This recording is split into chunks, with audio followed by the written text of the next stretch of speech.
നിങ്ങൾക്ക് സഹിക്കാൻ പറ്റാത്ത തലവേദനയോ അല്ലെങ്കിൽ ശരീരവേദനയോ ഉണ്ട്. നിങ്ങൾ ഡോക്ടറുടെ അടുത്തെത്തുന്നു. ഡോക്ടർ നിങ്ങൾക്ക് വില കൂടിയ വളരെ ഫലപ്രദമായ ഒരു മരുന്ന് തരുന്നു. അത് കഴിച്ച നിമിഷങ്ങൾക്കുള്ളിൽ നിങ്ങളുടെ വേദന പമ്പ കടക്കുന്നു. നിങ്ങൾക്ക് വലിയ ആശ്വാസം തോന്നി തുടങ്ങുന്നു. എന്നാൽ ആ ഡോക്ടർ നിങ്ങളോട് പറയുകയാണ്, ഞാൻ നിങ്ങൾക്ക് തന്നത് യഥാർത്ഥത്തിൽ മരുന്നായിരുന്നില്ല, വെറും പഞ്ചസാര ഗുളികയായിരുന്നു എന്ന്. പിന്നെ എങ്ങനെയാണ് നിങ്ങളുടെ അസുഖം മാറിയത്? വെറും പഞ്ചസാരയ്ക്ക് അസുഖം മാറ്റാൻ കഴിയുമോ? ഇവിടെയാണ് വൈദ്യശാസ്ത്രത്തിലെ ഏറ്റവും വലിയ അത്ഭുതങ്ങളിലൊന്നായ പ്ലാസിബോ ഇഫക്റ്റ് കടന്നുവരുന്നത്. മരുന്നില്ലാതെ വെറും വിശ്വാസം കൊണ്ട് രോഗം മാറുന്ന അത്ഭുത പ്രതിഭാസം. എന്താണ് പ്ലാസിബോ ഇഫക്റ്റ്? നമ്മുടെ മനസ്സിന് ഇത്രയധികം ശക്തിയുണ്ടോ? നമുക്ക് പരിശോധിക്കാം. ലളിതമായി പറഞ്ഞാൽ, ചികിത്സാ ഗുണങ്ങളൊന്നുമില്ലാത്ത ഒരു വസ്തുവിനെ യഥാർത്ഥ മരുന്നാണെന്ന് വിശ്വസിച്ച് കഴിക്കുമ്പോൾ രോഗിക്ക് ലഭിക്കുന്ന ശാരീരികവും മാനസികവുമായ ആശ്വാസത്തെയാണ് പ്ലാസിബോ ഇഫക്റ്റ് എന്ന് വിളിക്കുന്നത്. ഇവിടെ കൊടുക്കുന്ന വ്യാജ മരുന്നിനെ, അതായത് ഉപ്പുവെള്ളമോ പഞ്ചസാര ഗുളികയോ, പ്ലാസിബോ എന്ന് വിളിക്കുന്നു. ലാറ്റിൻ ഭാഷയിൽ ഐ ഷാൾ പ്ലീസ് അഥവാ ഞാൻ തൃപ്തിപ്പെടുത്തും എന്നാണ് ഇതിനർത്ഥം. ഇതൊരു പുതിയ കണ്ടുപിടുത്തമൊന്നുമല്ല. ഇതിനു പിന്നിൽ രസകരമായൊരു ചരിത്രമുണ്ട്. രണ്ടാം ലോക മഹായുദ്ധ സമയം ഡോക്ടർ ഹെൻറി ബീച്ചർ പരിക്കേറ്റ സൈനികരെ ചികിത്സിക്കുകയായിരുന്നു. പെട്ടെന്നാണ് വേദന സംഹാരിയായ മോർഫിൻ തീർന്നുപോയത്. കഠിനമായ വേദന കൊണ്ട് പട്ടാളക്കാർ നിലവിളിക്കുകയാണ്. മറ്റൊരു വഴിയുമില്ലാതെ ഡോക്ടർ ബീച്ചർ വെറും ഉപ്പുവെള്ളമെടുത്ത് ഇത് ശക്തമായ പെയിൻ കില്ലറാണ് എന്ന് പറഞ്ഞ് സൈനികർക്ക് കുത്തിവെച്ചു. അത്ഭുതമെന്ന് പറയട്ടെ, ഉപ്പുവെള്ളം കുത്തിവെച്ച 40% സൈനികർക്കും വേദന കുറഞ്ഞതായി അനുഭവപ്പെട്ടു. അവർക്ക് ഷോക്ക് വന്നില്ല. സത്യത്തിൽ മരുന്ന് പ്രവർത്തിച്ചതല്ല, എനിക്ക് മരുന്ന് കിട്ടി, ഇനി വേദന കുറയും എന്ന അവരുടെ ശക്തമായ വിശ്വാസമാണ് അവിടെ പ്രവർത്തിച്ചത്.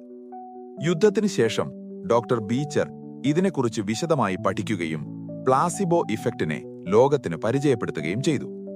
ഇനി ചോദ്യമിതാണ്, വെറും വെള്ളം കുടിച്ചാൽ എങ്ങനെ രോഗം മാറും? ഇത് മാജിക് ആണോ? അല്ല, ഇത് തികച്ചും ശാസ്ത്രീയമാണ്. ഇതിന്റെ രഹസ്യമിരിക്കുന്നത് നമ്മുടെ തലച്ചോറിലാണ്. നമ്മൾ ഒരു മരുന്ന് കഴിക്കുമ്പോൾ ഇതെന്റെ അസുഖം മാറ്റും എന്ന് മനസ്സ് വിശ്വസിക്കുന്നു.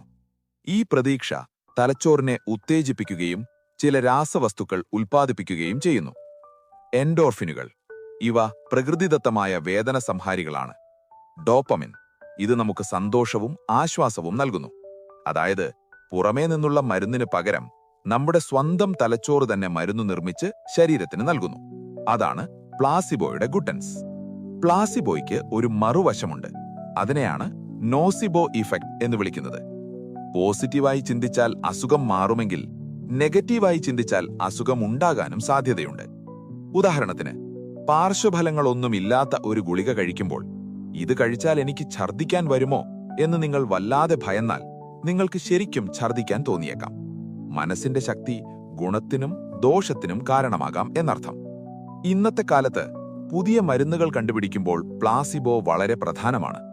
ഒരു പുതിയ മരുന്ന് ശരിക്കും ഫലപ്രദമാണോ എന്നറിയാൻ ശാസ്ത്രജ്ഞർ 2 ഗ്രൂപ്പുകളെ പരീക്ഷിക്കാറുണ്ട്. ഒരു ഗ്രൂപ്പിന് യഥാർത്ഥ മരുന്നും മറ്റൊരു ഗ്രൂപ്പിന് പ്ലാസിബോ, അതായത് വ്യാജമരുന്നും നൽകുന്നു. പ്ലാസിബോ കഴിച്ചവരെക്കാൾ കൂടുതൽ ഗുണം യഥാർത്ഥ മരുന്ന് കഴിച്ചവർക്ക് കിട്ടിയാൽ മാത്രമേ ആ മരുന്ന് വിപണിയിൽ ഇറക്കൂ. പ്ലാസിബോ ഇഫക്റ്റ് നമ്മളെ പഠിപ്പിക്കുന്നത് ഒരു വലിയ പാഠമാണ്. മരുന്നിനോളം തന്നെ, അല്ലെങ്കിൽ അതിനേക്കാൾ പ്രാധാന്യമുണ്ട് ഡോക്ടറിലുള്ള വിശ്വാസത്തിനും രോഗം മാറുമെന്ന ആത്മവിശ്വാസത്തിനും. നമ്മുടെ മനസ്സ് വിചാരിച്ചാൽ ശരീരത്തിൽ വലിയ മാറ്റങ്ങൾ കൊണ്ടുവരാൻ സാധിക്കും. അതുകൊണ്ട് എപ്പോഴും പോസിറ്റീവായിരിക്കുക. എനിക്ക് സുഖമാകും എന്ന ചിന്ത പാതി രോഗം മാറ്റും. മനസ്സിന്റെ ഇത്തരം അത്ഭുതങ്ങളെക്കുറിച്ച് നിങ്ങൾക്കെന്താണ് തോന്നുന്നത്? നിങ്ങളുടെ അഭിപ്രായങ്ങൾ താഴെ കമന്റ് ചെയ്യൂ. ഈ അറിവ് ഉപകാരപ്രദമായി തോന്നിയെങ്കിൽ ഈ വീഡിയോ ലൈക്ക് ചെയ്യാനും സുഹൃത്തുക്കൾക്ക് ഷെയർ ചെയ്യാനും മറക്കരുത്. ഇതുപോലുള്ള ഇൻട്രസ്റ്റിംഗ് ആയ അറിവുകൾക്കായി നമ്മുടെ ചാനൽ ഇപ്പോൾ തന്നെ സബ്സ്ക്രൈബ് ചെയ്യൂ.